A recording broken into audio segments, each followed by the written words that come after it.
Evaluación y manejo del dolor irruptivo en urgencias. El manejo del dolor agudo o irruptivo en el departamento de urgencias debe ser una prioridad para evitar el sufrimiento del paciente y prevenir complicaciones médicas. Aquí están algunos pasos para evaluar y manejar el dolor agudo en urgencias. Evaluación. Es importante determinar la intensidad, localización y duración del dolor, así como cualquier factor desencadenante o factores agravantes. El grado de dolor de un paciente se puede evaluar de diversas formas, algunas de las cuales incluyen: escala numérica verbal. El paciente se le pide que asigne un número a su dolor, desde 0, sin dolor, hasta 10, el peor dolor imaginable. Escala visual analógica. El paciente se le muestra una escala lineal con imágenes o descripciones de dolor, y se le pide que marque dónde se encuentra su dolor actual. Escala verbal descriptiva. El paciente se le pide que describa su dolor en términos verbales, como agujetas, ardiente o opresivo.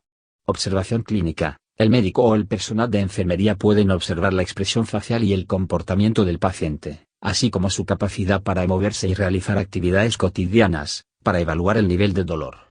Es importante tener en cuenta que la evaluación del dolor es subjetiva y puede ser influenciada por factores emocionales, culturales y psicológicos.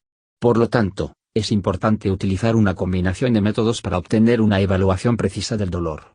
Tratamiento inicial. El manejo inicial incluye la administración de medicamentos analgésicos, como paracetamol, ibuprofeno o opioides, dependiendo de la intensidad del dolor y de la situación clínica del paciente. La elección del medicamento analgésico adecuado y la dosificación dependen de diversos factores, incluyendo intensidad del dolor. La gravedad del dolor es un factor clave en la elección del medicamento y la dosificación. Por ejemplo, el paracetamol o el ibuprofeno son apropiados para el dolor moderado, mientras que los opioides son apropiados para el dolor más intenso. Causa subyacente. La causa subyacente del dolor puede influir en la elección del medicamento analgésico.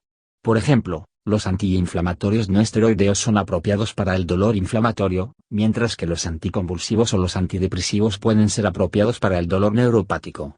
Condición médica del paciente. Ciertas afecciones médicas, como la insuficiencia renal o hepática, pueden afectar la dosificación del medicamento. Interacciones medicamentosas. El médico debe tener en cuenta las interacciones medicamentosas potenciales antes de elegir un medicamento analgésico y determinar la dosificación adecuada.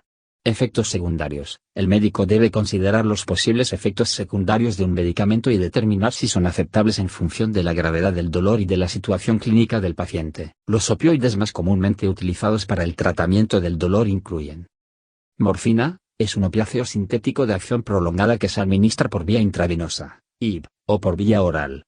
La dosis varía en función de la gravedad del dolor y de la respuesta individual del paciente. Fentanilo. Es un opiáceo sintético muy potente que se administra por vía transdérmica, parches, sublingual o intravenosa. La dosis se ajusta en función de la gravedad del dolor y de la respuesta individual del paciente. Evaluación continua. Se deben monitorear regularmente la eficacia del tratamiento y la presencia de efectos secundarios, y realizar ajustes en consecuencia. Tratamiento intermedio. Si el dolor no se controla con medidas iniciales, pueden ser necesarias medidas adicionales, como bloqueos nerviosos, infiltraciones o procedimientos más invasivos. Prevención. Es importante implementar medidas para prevenir la recurrencia del dolor agudo, como el tratamiento temprano de la causa subyacente, la fisioterapia y la terapia del dolor a largo plazo. Es importante recordar que el manejo del dolor agudo en el departamento de urgencias debe ser individualizado y basarse en la evaluación cuidadosa y continua de cada paciente.